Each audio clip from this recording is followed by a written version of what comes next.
That looks good. Hello, everyone. My name is Fabian Hemmert, and when I was a young boy, I actually wanted to become a magician. Here you see me in my parents' living room, and what fascinated me about being a magician was the idea of doing the impossible, doing things even though you can't really do them. That was my plan A. Didn't work out. I didn't become a magician. My plan B was being an explorer, because I'm curious, like I imagine many of you. I want to try out new things. But unfortunately, it also didn't work out. I didn't end up as an explorer. So ideally, I thought it would be both at the same time, a job that combines the two, being a magician and an explorer. But I didn't know how, of course. I was a child. What I knew, though, was that I liked the ideas and the central concept of Peter Pan: we must not grow up.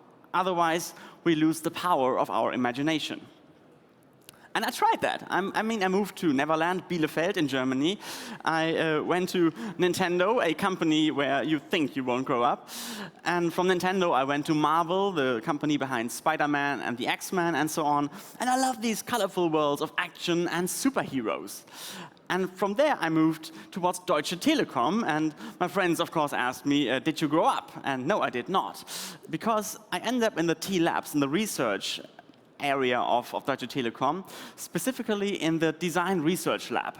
And my research is all about our relationship to technology. And when I look at my phone and my relationship to it, it's a complicated relationship, right? I'm not sure about you and your relationship to the phone, but for me, it's a great device on the one hand, of course. It's fantastic because it multiplies my ability to communicate with people. Fantastic. But it also puts me into this zombie mode. You know, philosophically speaking, a zombie is a human without consciousness of the world and of itself. And that's what the phone does to me. And that's a pity. And I think what we have to learn is this, is to let go. Just get rid of it, and it doesn't want to go, you know? I'm looking into faces that seem like painful. I could never do that to my real phone, of course. This is just something I bought on eBay. It looks like a phone. But that's what I mean, you know? Maybe we can explore this relationship a little bit further. I would like to take everybody's phone out. Please take out your phones and unlock them, fingerprint, PIN code, and show me a display when you're ready. Oh, everybody brought their phone. OK, and now just give it to your neighbor. Unlocked as it is. Oh, you don't have a neighbor. Oh, there's a neighbor on the other side, yeah. OK, you can give it back. How does it feel? Not good, right? Yeah. Sometimes I ask people, take out your wallet and give it to the other neighbor, but it's not as bad. The phone is really something that we have a very close relationship to. And I think that's something worth exploring. How will this develop in the future? If we take a little journey a couple of years ahead, this would be interesting to, already this future is casting its shadows ahead. Look at these devices like the Fitbit and the Nest and the Philips Hue, the data light bulb. All these are computers without a screen, computers without a mouse and a keyboard, computers without everything. And that's, for me as an interface designer, that's a huge challenge, because what do you design when the thing has, disappeared? It might even be the case in the Internet of Things that not only the computer disappears, but also our word for it. Just like we don't say color TV today anymore, because of course every TV is color. Probably in the future we won't say, oh, this is a connected object, because every object is connected, of course. I'm curious to see how that happens. So for me, it's like, sometimes I observe people on the bus, and they are like trapped in their mobile phone. They go in circles from email to news to social media, don't find anything, like a tiger in the cage. And that's kind of dramatic, because they seem to be looking for something but not finding anything. And often it's me who I'm myself observing, and I can't help. And that's a bad thing, I think. And that's why I'm looking into the future of our relationship with technology, especially in a world, the Internet of Things, where everything is connected. So one central question for me is, how does our body understand the digital? Because I think our body is a great thing that we have. We are feeling beings, and we should use our body. Unfortunately, we can't ask the body what is the digital, because the mind gets in between and answers. It's zeros and ones. But for the body, it's more like soap bubbles. You know, you can't touch it. You know what it is, but you can't touch it. That's the digital for the body.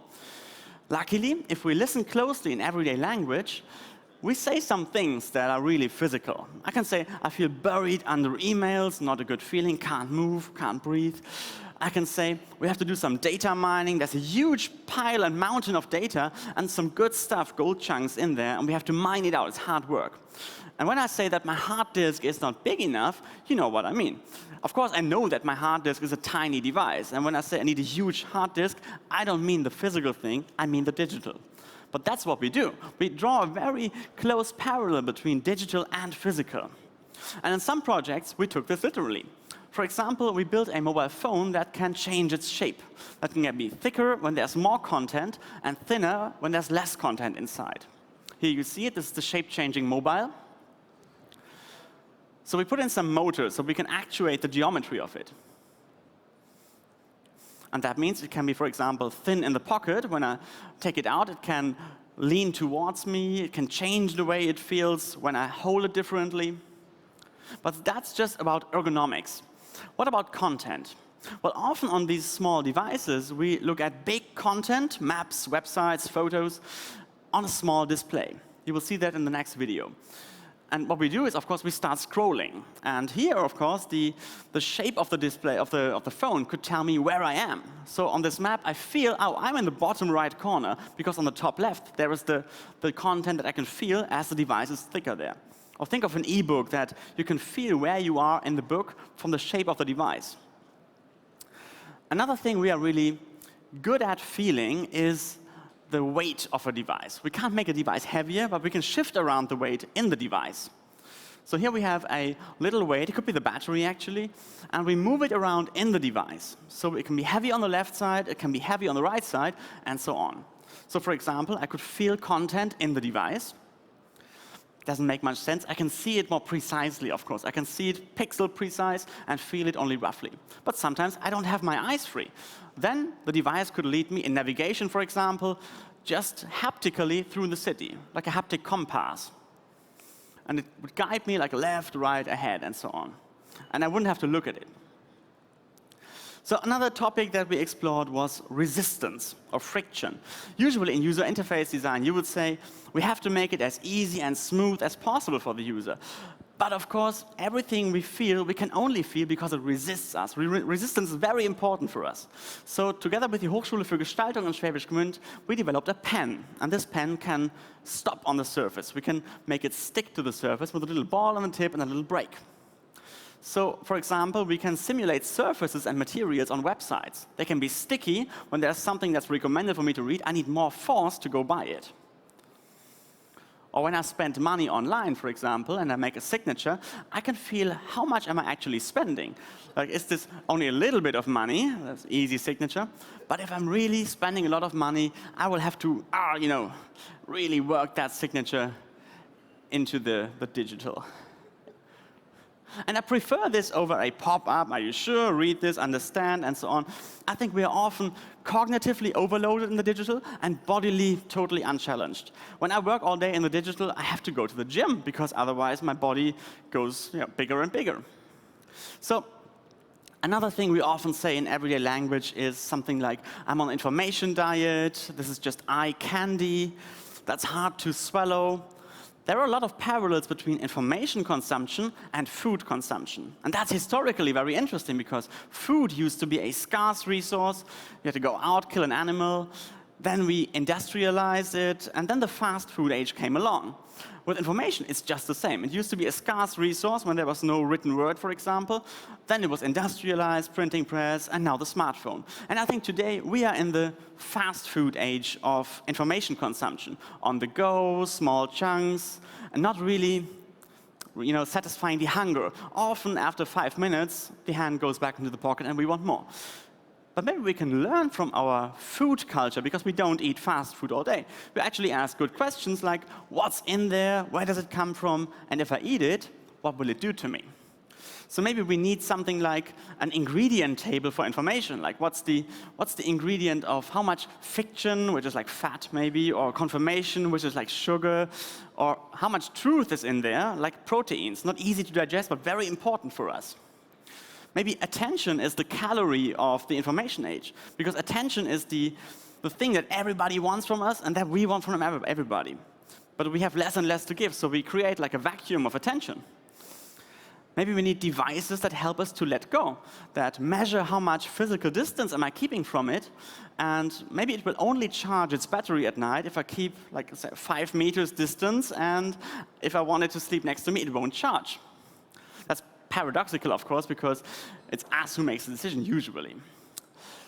Well, another thing we say in everyday language is stuff like, my phone is almost dead, my battery is dying, or I have a terrible virus. And when I say I have a virus, you don't know if it's me who is sick or the computer. There's a lot of physical, biological metaphors that we use. And also this feeling that the machine hates me when it crashes just before I wanted to save, that's very human. We draw a lot of parallels between devices and social living beings. Now, in another project, we took this literal as well. And we built a phone that is lifelike. Here's the living mobile phone. And that one has a breathing motion and a heartbeat. So normally, that means everything is OK. But that is only until I have maybe missed a call. And when I've missed a call, the phone goes excited. So now it's like, the adrenaline effect, the heartbeat is faster, and then maybe I have to calm it down a little bit, and so on. And of course, I test this with people, and it usually polarizes. They say, oh, that's cute, or they say, oh, that's too much. I don't want such an intimate relationship to my phone, even though often they have, actually. In the follow-up project, we looked at body language. Body language is something we humans are fantastic at. We do it all the time. You can instantly tell how I feel on stage because I have body language, and you have no problems interpreting it. With technology, it's more difficult, of course, because when I reach out to my phone, it's just sitting there, and it's not doing anything. And we thought, can we change that? Could the phone be curious, maybe? That's what we do with body language, micro-social management. So it could be coming towards me. It could be maybe obviously noticing me, but not being overexcited to see me. Maybe I just used it. And maybe the phone could even be annoyed by me and not wanting to be used. Like, no. And maybe, it could be scared first and not sure it's really you. It would recognize me if I go slowly enough, and then it has decided that it wants to be used. But that raises questions, doesn't it? Do we want technology with an opinion of us? Do we want technology that says no at some point? Or do we want technology that does everything we tell it, like sit and stand, and of course that's what people wanted, like dog-like commands. And that's stand, and you have to, of course, tell it, oh, well done afterwards. Here it is. Well, that raises questions. What do we want in terms of the relationship to technology? These are extreme examples, of course, but the question is still there. And I'm scared that we lose these abilities of being bored, for example. Because right now, in moments of boredom and loneliness, we just take out the phone. And I don't think that's good, because boredom is very important for us. A lot, actually, our current relationship to technology reminds me of the evil queen in the fairy tale of Snow White and her mirror. Mirror, mirror on the wall, who's got the most interesting life on the planet? She's Googling herself and checking Facebook, what do the others do?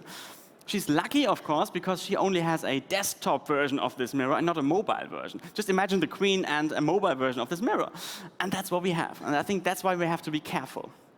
So, if we, on this little trip to the future, take a detour to the past, we could look at cars, for example. When cars were invented, they were functionally advantageous compared to horses. They're machines, which is good.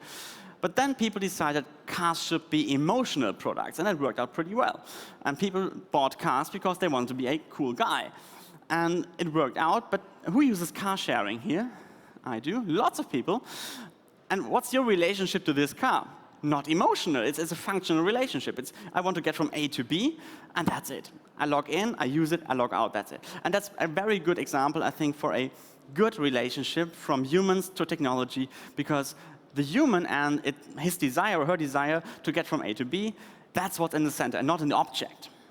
So my fear is that with all this technology becoming possible, with contact lenses and implants and everything, my fear is that we would turn into something like Darth Vader, a mixture of machine and human, unable to exist, at least emotionally, socially, without the machine part. I think it's really important for us that in the end, with all technology being possible, we stay human. Thank you very much.